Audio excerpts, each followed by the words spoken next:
Alberdi es un becario de un gobernador federal amigo de Rosas. Y en el libro está continuamente la figura de Rosas, a veces explícita y a veces encubierta. Y el concepto de pueblo, de donde nace toda juridicidad. Y la idea de que si no hay una filosofía, no va a haber una nación. Eso todo el revisionismo posterior tomó ese libro. Hay un famoso libro de José Pablo Feynman, que se llama Filosofía y Nación, que es la expansión de ese libro. Y con una tesis muy interesante, una tesis de nuestro amigo José, que es muy interesante, que la gran crisis de la época fue el desentendimiento final entre Alberdi y Rosas. Porque Alberdi escribía en difícil, Alberdi es un filósofo. Ese libro, que hoy es un libro muy leído de Alberdi, en la Facultad de Derecho, es bibliografía aún hoy, porque es la única filosofía del derecho escrita 12 años después de la de Hegel, que se escribió en la Argentina, por parte de un joven absolutamente imaginativo, y es una formidable, es casi el anticipo de la Constitución Nacional, que después se titulará Las Bases, ya con una perspectiva liberal. Pero ahí es un romántico que cree que la ley surge de la vida popular y del impulso de una figura dominante. Esa figura dominante la llama una figura que tiene enorme capacidad de intuición, por la que ha sido dotada por la naturaleza y que sin duda le podremos decir que no tiene los atributos intelectuales de los cuales gozamos aquellos que hemos estudiado materias de leyes y derechos de gentes. Pero nada podemos decir quienes poseemos estos conocimientos específicos de aquel que esté dotado de la magnífica intuición que es la que en última instancia inspira mis palabras. No lo dije de memoria, pero es más o menos así. Ese es el libro de Alberdi, es el libro dedicado a Rosas. Y después Rosas aparece nombrado, pero es más importante cuando no aparece nombrado. Aparece como el que posee la intuición, casa iniciadora del proceso de las leyes, la intuición. Bueno, ese libro Alberdi nunca lo negará, pero después lo reescribirá de muchas formas. Y después yo diría es un libro que es el primer capítulo del sentimiento emancipatorio de la Argentina, ese libro, porque no es un libro rosista, pero tampoco es antirrosista. O sea, es un libro que se sitúa frente a la figura de la época de una manera que no es crítica, pero no es una aceptación obsecuente. Lo hace parte de un proceso filosófico. De algún modo funda la filosofía argentina Alberdi con ese libro también. Hay que decir que en la generación del 37 no cayó bien ese libro, pero había un pacto mayor ahí, que era la reforma idiomática. Y ese pacto mayor tiene muchas consecuencias. A esas reuniones iban los rosistas también. Vicente López y Planas era un rosista. No había cualquiera con Rosa. El escritor del himno también era rosista. Y iba De Ángelis, que era... a De Ángelis no había que decirle nada. Él estuvo con Rivadavia, se quedó sin trabajo. Rosa le dio trabajo. Se conservan en el Archivo Histórico Nacional los papelitos donde Rosas insulta a De Ángelis, porque De Ángelis se dirige el mayor diario argentino del siglo XIX, que se llama El Archivo Americano, escrito en 3 idiomas y con artículos magníficos. Ahí sale la Carta de San Martín, donde dona el sable a Rosas, pero es la disputa por los ríos. De Ángelis es un jurista, un teórico militar, lector de Clausewitz, un especialista en Vico, un numismático, un archivista, un gran periodista.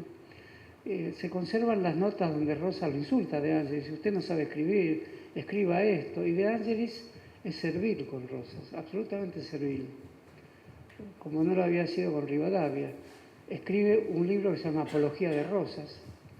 Inventa unas islas, que son unas islas de Pepys, islas imaginarias. Escribe su Utopía de Tomás Moro. Esas islas de Pepys son como las Islas Malvinas, estaban cerca de las Malvinas. Y reclama las islas de Pepys para la Argentina. Es metafóricamente un reclamo por las Malvinas en la época en que los ingleses toman las Malvinas. Es un personaje fabuloso, es un personaje de fábula, es un personaje de cortes. Y en el fondo quiere servir a un imperio. Le molesta el plebiscismo de Rosas, seguramente le molesta que le escriba notas, porque Rosas vigila, es sabido esto, es un detallista, es un almacenero en su estancia, como se dijo de Kirchner, para denostarlo, pero también si se acepta que no es denostar, llevaba él las cuentas del Estado de una libretita, como Kirchner. Él era como un almacenero. Por eso era un minucioso, Galvez lo describe bien en su biografía. Era un personaje minucioso que podía ser insoportable en la familia. Un personaje minucioso termina siendo una especie de neurótico insoportable. Y se conserva en el archivo histórico todas las notas con las que corrige a De Ángeles, que era el gran especialista, amigo de Michelet. Y Rosas leía, porque era un lector, y leía el ultrarreaccionarismo europeo. Acá podía no expresarse en términos ultrarreaccionarios, pero y cuando es el exilado europeo por excelencia de la Argentina, se vincula a los sectores más reaccionarios del Vaticano y pide un gobierno mundial dirigido por el Papa. A lo mejor a Bergoglio me le hubiera caído mal ahora, pero creo que a Rosas no le hubiera gustado Bergoglio, el Bergoglio actual, porque la mayoría de los escritos de Rosas en ese momento son contra la Comuna de París. Rosas es contemporáneo a la Comuna de París. Y dice, no por primera vez en la Argentina, pero dice la palabra comunismo, por primera vez dicha por una figura importante, con el mismo sentido que tuvo después para las secciones especiales de la policía, para el ejército, etc. Escribe cartas a Buenos Aires advirtiendo, los de la Comuna de París son comunistas. En realidad eran jacobinos, proudhonianos, fourieristas, era todo el utopismo francés, menos marxista. Marx tenía su cuñado ahí como corresponsal, pero no había marxistas en la Comuna de París. Era la Francia profunda, era la Francia utópica, que venía de la Revolución Francesa inicial. Rosa los ve como comunistas. Y a propósito de esto, De Ángeles es invitado a las reuniones de la generación del 37 que se hacían en una librería de la calle actual Bolívar, frente al Colegio de Buenos Aires, que en ese momento no existía con la actual configuración arquitectónica y se llamaba Colegio de San Carlos. Y después se pasaron estas casas han desaparecido, a la avenida que hoy era Rivadavia, que en ese momento no me acuerdo cómo se llamaba. Era la librería de Marcos Sastre. Y el gran pacto fundador de la Asociación de Mayo era la independencia idiomática, llamada ahí sí emancipación idiomática. Era el último eslabón que quedaba de la emancipación de España.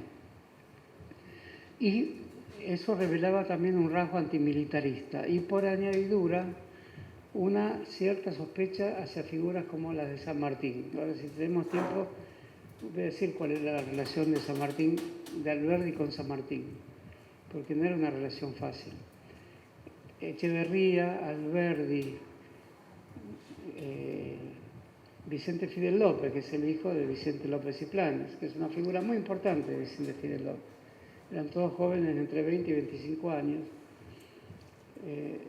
Tenían una hipótesis de finalización de las acciones militares. La batalla de Ayacucho había ocurrido 10 años antes y lejos. San Martín ya estaba en Europa. Por lo tanto, quedaba una tarea de emancipación tan importante como la militar, que respetaban, pero que ya había culminado, que era la emancipación cultural, lo que hoy llamaríamos lucha cultural. Pero esa lucha cultural tenía dos capítulos, uno absolutamente antihispánico, por eso seguía la lucha por la emancipación sudamericana contra España.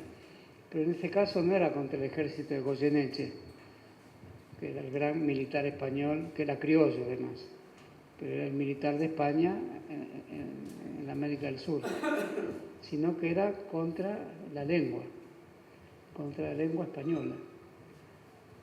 Y eso provoca grandes polémicas porque inauguran un arco de preocupaciones sobre la independencia ética de la lengua castellana, hablada en Argentina como especialidad varietal, digamos, el castellano argentino, en el que está incluido el castellano porteño, el castellano cordobés, el castellano de Salta, que no son iguales.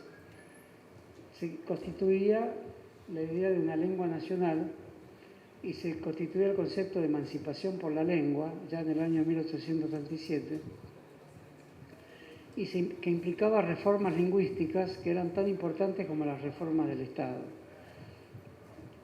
Para realizar estas reformas se citaba autores franceses, por lo tanto tenía un doble rostro la proposición de la reforma lingüística que venía a continuar la lucha militar.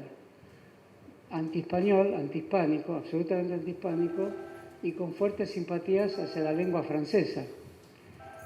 De ahí que la cierta entonación de Alberdi, cierta escritura de Echeverría. Echeverría había estudiado en Francia con los discípulos de Saint-Simon, con Comte y con Pierre Leroux, que eran los que darían lugar al positivismo francés, pero en ese momento eran los románticos franceses, y era la idea romántica de la industria. Que de ahí sale un poco Alberdi. Con esto quisiera terminar, pero lo anticipo un poco. Porque los saint-simonianos son evangélicos. Comte, su discípulo, funda iglesias. En Francia no existe ninguna más. Pero hay una en el mundo, una sola, que sigue funcionando como iglesia con la señal de la cruz, solo que es una señal corporal. Señala los órganos del cuerpo, incluso los órganos sexuales. Esa es la señal de la cruz de Saint-Simon. Saint-Simon que dice, voy a escribir mis libros, pero primero les anticipo algo. Soy descendiente de Carlomagno. Bueno, si uno es descendiente de Carlomagno, acá cuando se decía que se cree, que es hijo de Mitre, pero allá en Francia creo que nadie le dijo que se cree, que es descendiente de Carlomagno. Ser descendiente de Carlomagno es venir del siglo XI, del siglo XII, y es ser fundador de la France. Entonces él escribe su libro El Evangelio de los Industriales, que es un libro comunitarista, evangélico, para rehacer la Francia de los Capetos, de Carlomagno, él como descendiente. Y al mismo tiempo es una apología de la industria como forma utópica de producción y de salvación de la humanidad. Por eso Eiffel, que construye la torre, era saint-simoniano, pero el gran saint-simoniano que dejó una gran obra a escala mundial es Fernando de Lesseps, que construyó el Canal de Panamá. En momentos que no imaginaba que iba a ser tan offshore ese canal, ¿no?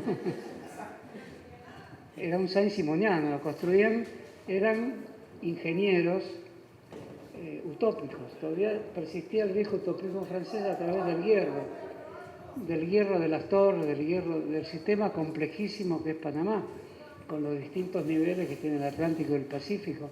Es una obra de ingeniería que hoy no se podría hacer. Eso la terminaron los norteamericanos, pero el inventor fue un saint-simoniano. Y Alberdi se transforma finalmente en un saint-simoniano también. Eso es lo que es Alberdi. Es un evangélico utópico por su pacifismo radiante, digamos, y es un apologista de los ferrocarriles, mítico, mitológico, porque hoy un gerente de ferrocarril, haya sido inglés o un gerente de ferrocarril del Estado argentino, no necesita tener ningún utopismo, pero hay un utopismo en Internet, aún subsiste hasta que se acabe. Cuando empezó Internet se decía que era la consagración de la forma altruista de la relación humana, la creación de nuevas comunidades.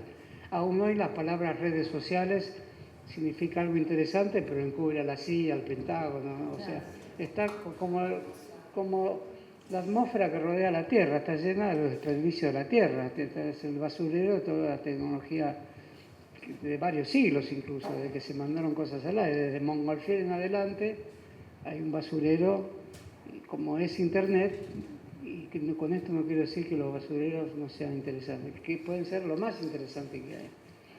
Bueno, pero Alberdi no concibe así la tecnología, la concibe como redentora. Por eso escribe la biografía no de San Martín, esa la escribe Mitre. Él podría haber escrito la biografía, pero hubiera sido en contra, porque después se escribe en contra de San Martín. Escribe la biografía de Wheelwright.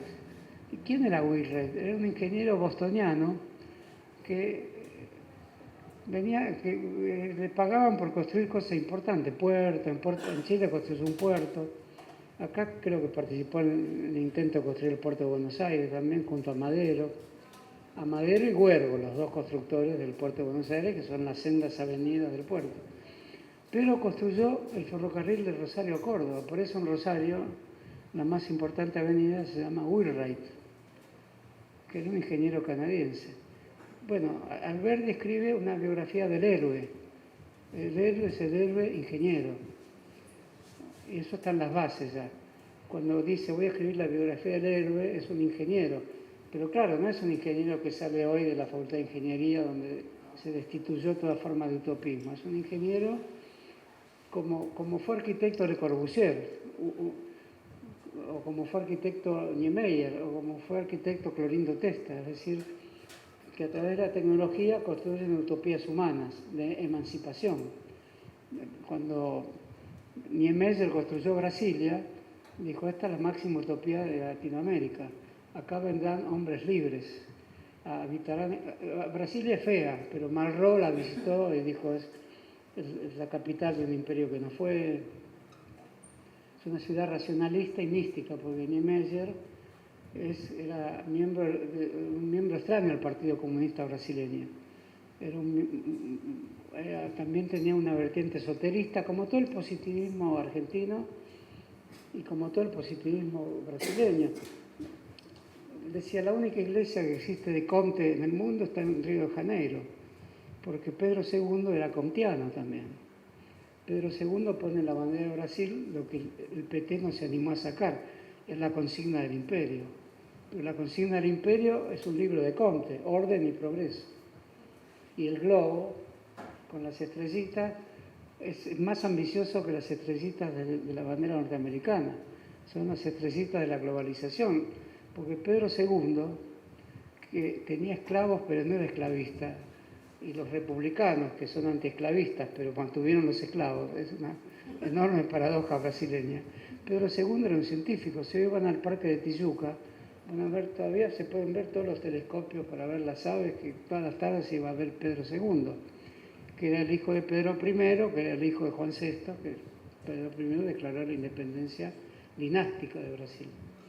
Y la iglesia comtiana sigue existiendo en Río de Janeiro con la señal de la cruz esa que es un poco molesto hacer, porque es una señal erótica de la cruz. Porque Comte era un religioso positivista. El positivismo es una religión, y Comte lo llamó así, la religión del positivismo. Y eso queda en Alberdi, a través de rasgos utópicos muy importantes. Y el ferrocarril tiene el rasgo utópico, como el correo para Marx. Marx comienza diciendo el comunismo tiene que comenzar a ser una sociedad de correspondencia, por correo. Y el ferrocarril para Kropotkin. Alberdi se parece mucho a Kropotkin, que era un príncipe, cadete del zar y que se hace anarquista, y muere como anarquista. Pero sí, nunca dejó de ser príncipe, era el príncipe anarquista. Hizo una alabanza a los ferrocarriles como Alberdi, diciendo lo único que molesta a los ferrocarriles son los gerentes. Alberdi no llegó a decir eso porque escribe la apología de Wheelwright, el ingeniero. Pero los ferrocarriles son la liberación, un ferrocarril libera. El otro que dice eso, Walt Whitman. El otro que dice eso, Sarmiento. Dice el ferrocarril es la democracia. Y un formidable personaje argentino, Ramón Mejía, que es un loco serio de la gran aristocracia argentina, otro gran positivista, dice lo contrario. Él descubre algo del ferrocarril, dice, no me gusta. El ferrocarril no me gusta porque es muy democrático. A pesar de que tenía primera clase, segunda clase, en esa época hasta tercera clase. Bueno, entonces la tecnología inspira utopía, si no, no es tecnología.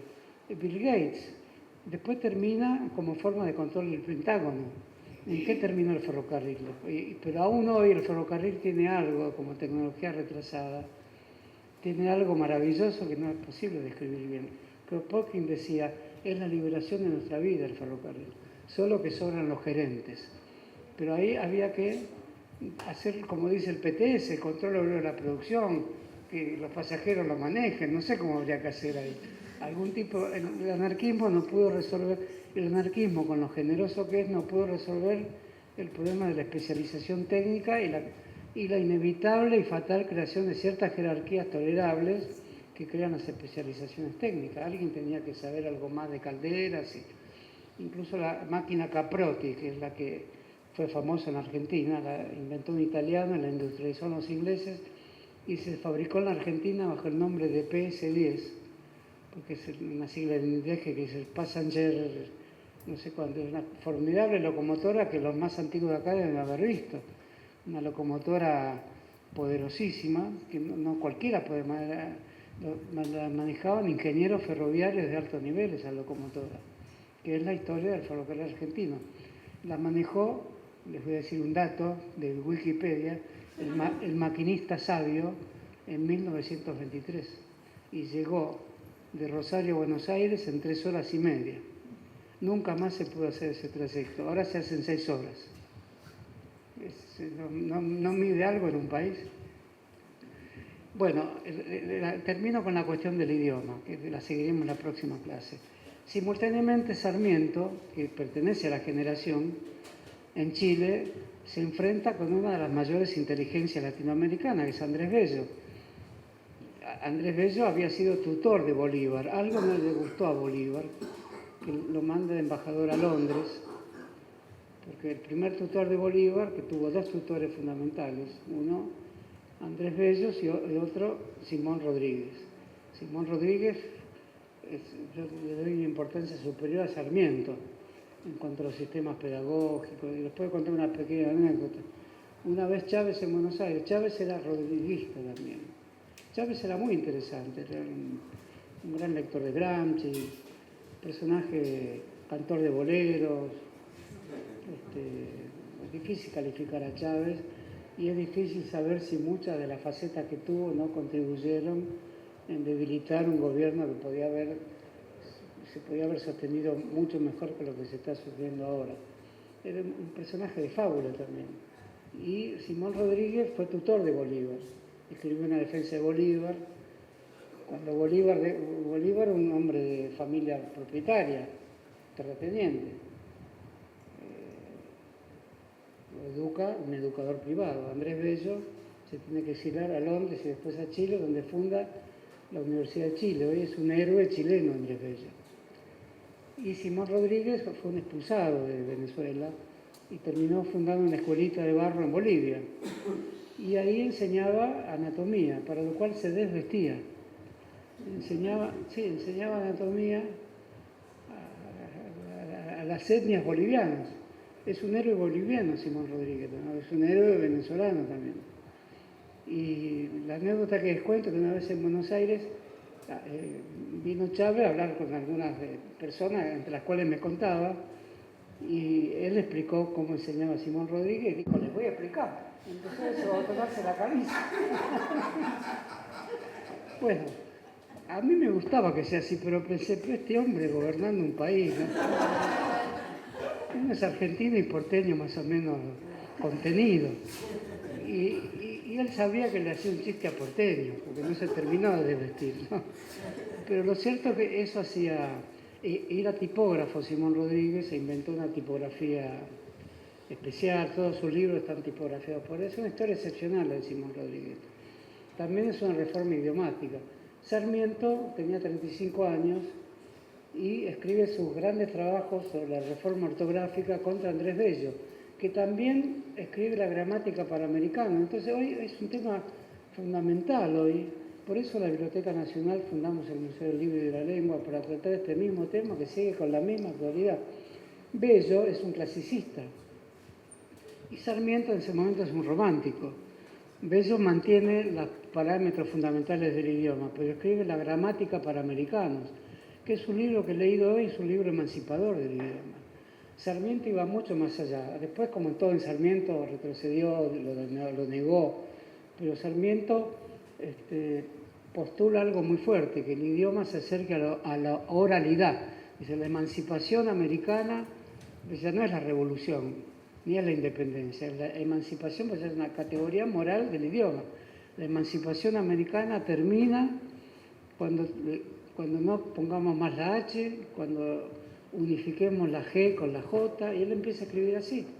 Y en Chile, hasta el 29, tanto triunfó Sarmiento en la polémica con Andrés Bello, que había fundado la universidad, y un diario importantísimo, no sé si el Mercurio, pero triunfa Sarmiento. Hasta 1929 la reforma ortográfica de Sarmiento, que es un poco ilegible hoy para nosotros, que estamos acostumbrados a la H, siguió vigente, la anularon recién en 1929. Esas reformas son difíciles porque las letras mudas, por ejemplo, la diéresis en Brasil, cuando se fundó el Museo de la Lengua en Brasil, hubo una propuesta de reforma ortográfica, que ya la hubo en Brasil. Farmacia se sigue escribiendo con PH, como el latín, o el francés, o sea, el lado del latín. Nosotros la F, pero en Brasil uno ve PH para farmacia. Eso es lindo que haya arcaísmos en el idioma. Tranquilo, en Brasil se dice tranquilo, tranquilo, porque tiene diéresis tranquilo en Brasil. Bueno, la reforma nueva ortográfica de Lula, o sea, del Partido Plebeyo Social Popular, que se llamó socialista, y que tiene la izquierda brasilera, más o menos antigua, pero tiene la izquierda clásica brasilera en su seno, hasta hoy, quiso hacer una reforma ortográfica para sacar la diéresis. A mí no, ¿por qué? Porque es una tradición más laica sobre el idioma. A mí me parece que ciertos arcaísmos del idioma son lindos. Uno si quiere después puede decir tranquilo y no respetar la H, pero que existan revela que el idioma tiene historicidad, que hay partes muertas que están presentes en nuestra vida aunque no las utilicemos. Como bien dice Lacan, si me permito citarlo, toda lengua es una lengua de los muertos. Entonces es lindo que haya una parte no dicha en la lengua. Sarmiento quiso hacer el idioma totalmente oral, o sea, que la oralidad se trasplantara al idioma escrito, porque tenía en vista la educación masiva. Y ahí en Sarmiento algo de protocapitalismo. La educación masiva va a llevar a una alfabetización más rápida, si la oralidad es la escritura, y estaba pensando en los medios de comunicación. Hoy Sarmiento sería alguien que pensaría las lenguas al servicio de la lógica de los medios de comunicación. Creo que en el fondo no lo haría, porque tenía su beta literaria tan extraordinaria que no lo haría. Pero toda la reforma de Sarmiento es modernizante, y la de Bello es más clásica, pero hay el clima americanista de que América es otro idioma que no es el español. Y en Portugal lo empezó a ver recién con Lula, pero con los inconvenientes que me pareció que había, ¿no?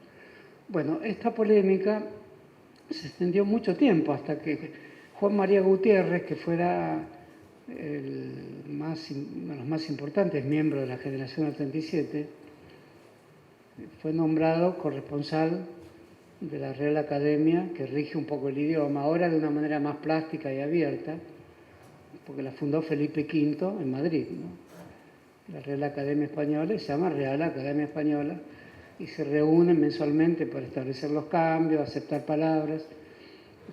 Gutiérrez, que es el gran crítico argentino del siglo XIX, el amigo de Echeverría, de Alberdi, es nombrado miembro corresponsal y escribe una carta muy conocida, se llama Carta de un porteño. Les agradece y hablando mal y pronto con el idioma argentino los manda a la mierda, diciendo que nunca vamos a hablar el idioma español. Y funda también, era el último miembro vivo que quedaba de la generación del 37. Florencio Balcarce, que es el primer becario argentino, un joven de 19 años, hijo del general Balcarce, por lo tanto pariente de San Martín, consigue una beca, porque si no, teniendo estas relaciones no consigue una beca, si quiere conseguirla, para la Sorbonne. Y mantiene una correspondencia con Alberdi, con Echeverría, con Gutiérrez, sobre el idioma. Y es el único que se muestra, murió a los 20 años, un año después, Florencio Balcarce, de leucemia, en París. Era un joven brillante, gran poeta y era un gran estudiante. Seguía por el diario El Tiempo de Buenos Aires, que no sé cómo llegaba a París. Seguía la polémica que salía en este diario El Tiempo, en la época de Rosas, sobre la reforma del idioma y sobre la emancipación idiomática. Y les decía, están todos locos ustedes. Los veo que escriben igual que lo que escribe un buen escritor español. ¿Por qué intentan el absurdo de crear una independencia inexistente? Era la única voz que se levantaba, porque todos los demás, Alberdi, Echeverría, que seguían escribiendo como siempre, no Sarmiento, que escribió con su método. Si leen la primera edición de Facundo, es muy difícil de leer, porque no hay H, no hay más Y, no hay más G, entonces hay un pequeño sobresalto tipográfico hasta acostumbrarse, pero era una independencia tipográfica, ortográfica y lexical también. Bueno, esa polémica duró hasta finales del siglo y siguió hasta María Elena Walsh, Borges también rechazó el español, María Elena Walsh rechazaba las publicidades en inglés, lo apoyó a Jorge Asís. Creo que es el único apoyo que debe haber recibido Jorge Asís interesante en toda su vida, porque Jorge Asís era embajador en la UNESCO y sin saber los fuertes antecedentes que había de la reforma idiomática en Argentina, donde Borges apostó a pleno. Borges escribió toda su obra bajo la reforma no ortográfica, sino la reforma idiomática, y no afrancesadamente, sino con un idioma que llamó criollo, neocriollo. Así dice, hay demasiada publicidad en inglés, hay que poner la publicidad en castellano. Y lo tomó de Francia, porque en Francia hubo una legislación, que después la sacaron también porque la globalización, era imposible parar eso. El partido de Le Pen hacía manifestaciones frente a McDonald's, la verdad lo terminaron aceptando. Acá en la Argentina no pasó eso, acá se pidió que viniera McDonald's. En Francia se lo resistió bastante. ¿Eh? También, pero la Coca-Cola tiene algo interesante, que es la coca, porque se hace es simultánea a los experimentos de Freud con la cocaína y de los experimentos de la farmacéutica norteamericana con la cocaína. Por eso, aunque la fórmula creo que no es secreta, mantiene esa utopía de secreto, porque se fabricó la trastienda en la farmacia con gramos de cocaína. De ahí el misterio por eso, aunque es lo peor de la globalización, tiene un ligero contacto con el psicoanálisis y con la cocaína que la hace un poco atípica en sus comienzos. Incluso Fogel escribió una gran historia sobre un personaje, la larga historia de estos años se llama, que pasa justo por esa farmacia norteamericana, ese es el humor de Fogel, ¿no? Justo cuando se está inventando la Coca-Cola en el siglo XIX. Pero eso era por el amor que Fogel tenía por la cocaína, ¿no? Amor simpático, no era un cocainómano, ni quiero decir eso, pero cocaína, el hachís, el peyote, son todos elixires que fundaron religión. El peyote hoy es muy popular en el conurbano. Acá en Avellaneda hay varias iglesias, el Santo Daime con el peyote, que era el elixir de Artaud cuando va a México.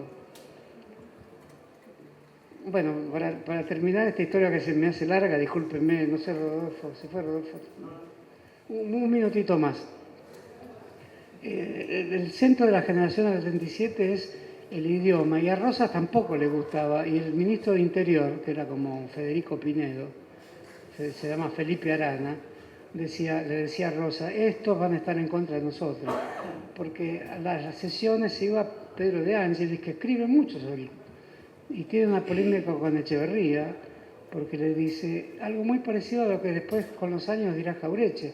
Dice, ustedes están muy bien, son los intelectuales de Buenos Aires, pero se inspiran en Francia. Inspirarse en Francia no está bien en estos países, que son otro tipo de países, con otra lengua. Eso le dice Pedro de Ángeles a Echeverría en una polémica muy conocida, después rompen relaciones, pero de Ángeles influye mucho en Echeverría, en Alberdi, y para finalizar con su historia, cuando cae Rosas, él tiene una imprenta, conocido como el gran editor del Río de la Plata. Se exila un poquito en Montevideo y le empieza a escribir cartas a Urquiza. ¿Por qué? Porque para él no había ningún problema, quería estar al servicio de alguien, y como estaba Urquiza, y Urquiza no lo acepta, ahí terminó la relación de Angelis, vuelve muy pobre a Buenos Aires, con los papeles que se dice que había robado, hace un dinero. ¿A quién se los vende? A Pedro II. Hoy buena parte de la historia argentina, la historia del puerto sobre todo, que tiene una documentación formidable, el puerto de Buenos Aires se intentó construir desde 1600. Hay una documentación formidable, la tenía toda de Ángel, la habrá robado, ¿no? Porque además era un coleccionista particular. Todo coleccionista es es un mixto entre ladrón y coleccionista, ¿no? Porque no pueden impedírselo a sí mismo, a su conciencia de coleccionista. Bueno, todos esos papeles están en la Biblioteca Nacional de Brasil hoy. Son la mayor biblioteca argentina del siglo XVIII y XIX. Los brasileños saben bien lo que tienen ahí. Pedro II, que era un ilustrado, un emperador ilustrado, se la compra y regatea mucho con De Angeli y vive el fin de sus días con la venta de la historia argentina al Brasil. Al final Mitre, cuando funda la Academia de la Historia, la funda Mitre en 1858.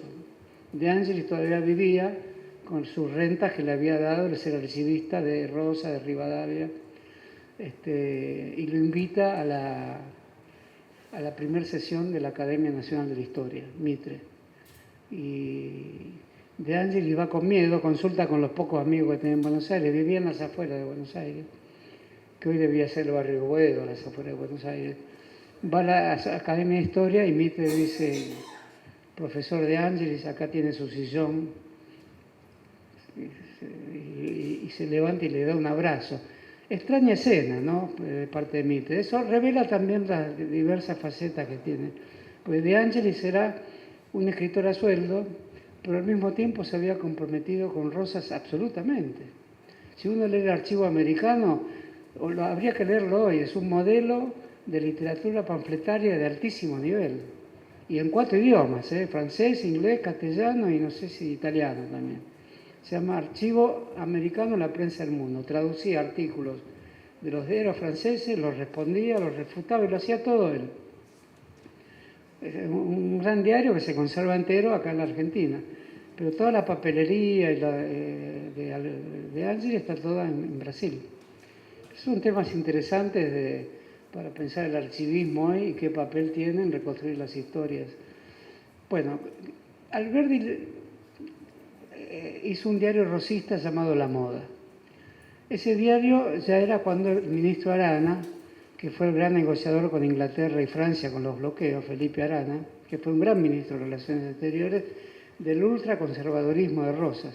Pero había un toque de la soberanía, era lo innegociable, ¿no? Bueno, todos estos personajes eran personajes que leían a los ultramontanos franceses, leían a los que cuestionaban la Revolución Francesa, no es que no eran lectores, tenían otras lecturas. Y ven el romanticismo del Río de la Plata con desconfianza. Es Arana que le dice a Rosas: mire este diario La Moda. Alberdi pone, después de escribir su libro rosista, La Moda es un periódico formidable, es un periódico sobre la moda, de la primera revista argentina. Es decir, con qué tacones caminar la señorita por la vereda del Cabildo.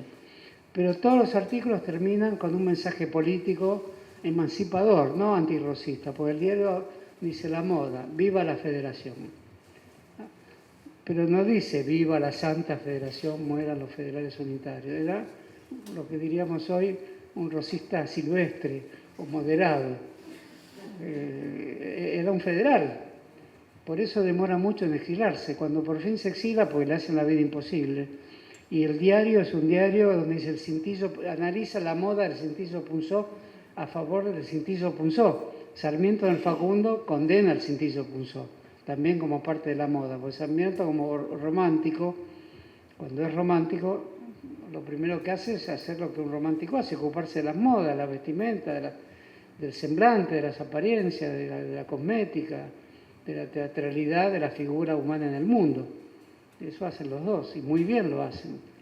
Entonces, Alberdi decide irse a Montevideo, sigue publicando La Moda en otro diario que se llama El Iniciador, que lo dirige Echeverría, pero no lo reciben bien, ni los exilados de Montevideo, que son los unitarios que están en contra de Rosas, ni está bien con los rosistas, de modo que siempre fue un ausente. Su gran libro se llama Palabras de un ausente. Entonces, seguir la ruta de Alberdi, seguir la ruta de un gran fracaso intelectual argentino y de una gran obra inconclusa, que toca solo el tema de la emancipación con la utopía globalizadora y con orden. En el año 1837 escribe un trabajo, 47, está Rosa gobernando, está en Chile, porque en Montevideo no lo toleran. En Montevideo están aliados con Francia. Alberdi y Echeverría dudan de aliarse con el bloqueo francés porque en el siglo XX, XIX o XVII traicionan la patria. Eso. Los abanderados, ahí hay que distinguir en el exilio montevideano, los abanderados del acuerdo con Francia, del bloqueo de 1838, son los hermanos Varela, Lorenzo Varela, los Alsina, Valentín Alsina, son ellos, y condenan a Echeverría de que no tenga una actitud firme a favor de Francia, que toma la isla Martín García para que desembarque Lavalle con tropas que venían de Montevideo. O sea, los románticos tienen una cierta idea vaga de nación, dudan. Alberdi y Echeverría dice no se puede gobernar la Argentina desde el fuerte de Buenos Aires leyendo a Pierre Leroux, y era la lectura de él. Pierre Leroux es el fundador de la joven Francia, inspirador de Mazzini, la joven Italia, que a su vez inspira a Gramsci, pero tienen una cierta noción de lo nacional que lo hace muy interesante Echeverría. De ahí que el aniversario de la muerte, en 1951, muere en Montevideo en 1851, toda la izquierda argentina que combate a Perón, pero que sabe que el peronismo entraña un profundo movimiento social, lo combate con Echeverría, es decir, con alguien que tiene una idea de nación y que tiene un sentimiento social, y que no tiene una doctrina peronista, pero que tiene un dogma socialista. Por el gran trabajo del secretario general del Partido Comunista Argentino, Héctor P. Agosti, que se llama Echeverría, año 1951. Subterráneamente es un libro no peronista, pero que está queriendo decir, nosotros los comunistas tenemos también doctrina social, queremos también el bienestar del pueblo, queremos a la nación. Eso era Agosti en el Partido Comunista. Por eso tampoco le iba muy bien en el Partido Comunista Agosti. Pero se acerca al peronismo con una Echeverría. Critica y se acerca. Y el otro Echeverría famoso del centenario es Alperindongui. Es su gran libro de Echeverría. También lo critica, pero también ve algo ahí perdido en la historia argentina, porque es lucha armada, dudas sobre la lucha armada, exilio. Y el tema San Martín lo trataremos la próxima vez, pero le quiero decir que Alberdi lo acusa de haber perdido el Alto Perú. Lo acusa de haber seguido la ruta oblicua de los Andes en vez de seguir la ruta lineal de Belgrano, que era el ataque a las fuerzas españolas en el centro del poder militar, o sea, el Alto Perú. Y eso es una gran polémica sobre la construcción de Bolivia como Estado bolivariano, es el nombre de Bolívar, Bolivia, y la pérdida de Uruguay, pero fundamentalmente el cruce de los Andes, que lo cuestiona totalmente. Aunque después se arrepiente, escribe cosas muy importantes militares, Alberdi, contra la guerra además. Y contra la guerra es un libro contra Mitre y contra Sarmiento. Y es un libro sobre la moda también, porque nunca abandonó, dice algo muy preciso. El bigote siempre es militar. Claro que es una exageración, pero no había olvidado cuando era un joven romántico que todo proceso social implica una moda del lenguaje, una moda de la indumentaria, una moda de las comidas, que un barrio que se llamaba Palermo cambie de nombre por Palermo Hollywood, implica todo eso, es la lógica del lenguaje. Entonces él dice, el bigote es militar, esa frase me la acuerdo, es el crimen de la guerra. ¿Cómo se la agarró con el bigote? ¿Cuántos amigos de uno y yo mismo tengo un bigote? Pero era como un semiólogo, era como un Roland Barthes adelantado, Alberdi. Es una inteligencia finísima. Cuando Sarmiento y Alberdi protagonizan la mayor polémica después de caído Rosas, la polémica era sobre cómo organizar el país, pero en el fondo era sobre quién lo había derrotado. Si Sarmiento con un boletín, o sea, con la prensa, polémica, actualidad total, si los fierros mediáticos o los fierros de los cañones. Sarmiento dice, usted no entiende nada, las cartas son larguísimas, fascinantes, la polémica se llama las cartas 101, la escribe Sarmiento, y las quillotanas la escribe Alberdi, porque todavía está en Chile, en la ciudad de Quillota. Y Alberdi es formidable polemista, no se da cuenta que había un ejército, había un general que se llamaba Urquiza. Y Sarmiento dice, sí, pero llevaba cintillo punzó, Urquiza tiene cintillo punzó también, son dos ejércitos federales. Dice, yo yo soy el organizador social de esta victoria con mis boletines. Es larguísima la polémica. En sustancia es quién derroca a un gobernante. La prensa organizada, entendida como metáfora de los fierros mediáticos, o un ejército con sus cañones. Es exactamente esa polémica. Y en un momento de desesperación, Alberdi le dice condenarlo, porque se insulta muchísimo. Los insultos son como los insultos de hoy casi. Son muy tremendos, más elegantes, además son dos grandes escritores. Dice, usted bien sabe que de los tres, había tres amigos, Sarmiento, Juan María Gutiérrez, Alberdi, no, Juan María Gutiérrez no, Echeverría, Sarmiento y Alberdi. Usted sabe que de los tres, los dos que permanecemos vivos, si hablase el que de nosotros tres está muerto, el Echeverría, usted sabe perfectamente por quién se inclinaría, que es lo máximo tremendo que le dice Alberdi, ¿no? Si de nosotros tres, el que está vivo de nosotros tres estuviera vivo, el que está muerto de nosotros tres sabría por cuál de nosotros dos vivos podría inclinarse. O sea, lo ponía Echeverría de su lado y lo declaraba absolutamente loco a Sarmiento. La polémica, como les digo, es formidable y quería terminar con algo del saint-simonismo. En las bases es un escrito saint-simoniano también. Habla del acero, del hierro y compara el sable con el arado. El arado es parte de la industria, el sable es parte de la industria del hierro o del acero, pero es militar. Y la otra gran comparación que hace el Alberdi de la globalización, por el crimen de la guerra, dice guerra no comercio. Y ese es un tema muy fuerte, todos quisiéramos que fuera así. Pero hay una matriz de guerra en el comercio permanente, en Internet hay una matriz de guerra, o en los juegos infantiles, en el estanciero, o en los juegos se juega, no hay una matriz de guerra. Entonces hay una gran ingenuidad de Alberdi como ausente, porque muere en París además, muere solo en París. En realidad es alguien que no lo entiende nadie, Alberdi. Es el máximo intelectual del Río de la Plata, eso lo saben todos y todos saben que tienen que combatirlo. Entonces ahí dice guerra no, cable submarino. Pues está por inaugurar el cable submarino entre Buenos Aires y eso es 1870, 1880.